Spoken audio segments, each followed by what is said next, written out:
So I wanted to demonstrate to you how to do a few alterations, but rather than doing on the big, large tracing interfacing, I just printed out the AOs on an A4 sheet of paper so that they were a smaller, more manageable size so you can actually see what I'm doing. So what I have here is the back and the front, and perhaps you wanted to make it not such a wide leg culotte.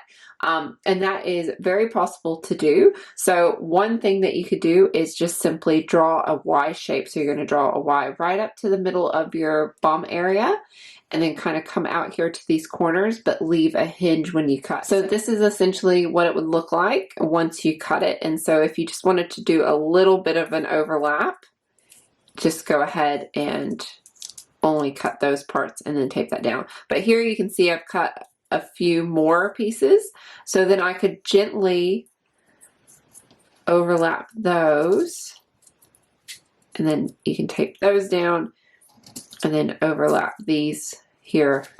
I have significantly reduced the size of the pants. So basically what I would do is just measure the circumference that you want them to finish at the bottom, and then make sure the front and the back add up to whatever you want to. Now just be careful how much you take out, because you can see there's a bit of overlap here and here and here. So it is taking a little bit of a distance out from the bum and the thigh area. So if you feel like it's already a little bit tight through there, just be mindful how much you take out, and always test it after you do that. So what I would do is, after I have this all taped down, I would then just retrace that design as my new design. So you can see that that's looking more like a normal pant, and then when it's slashed and spread, that is your culotte leg. So that's kind of the difference between the two.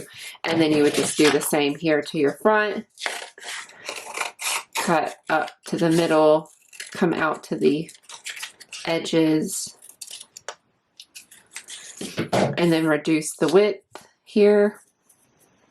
And if that's not enough for you, then draw a couple more lines, cut up to the edges, but don't cut all the way through, just leave a bit of a hinge, and then do some smaller overlaps like that. So that is how you take a wide leg pattern like a culotte and then overlap it to create a narrower pant.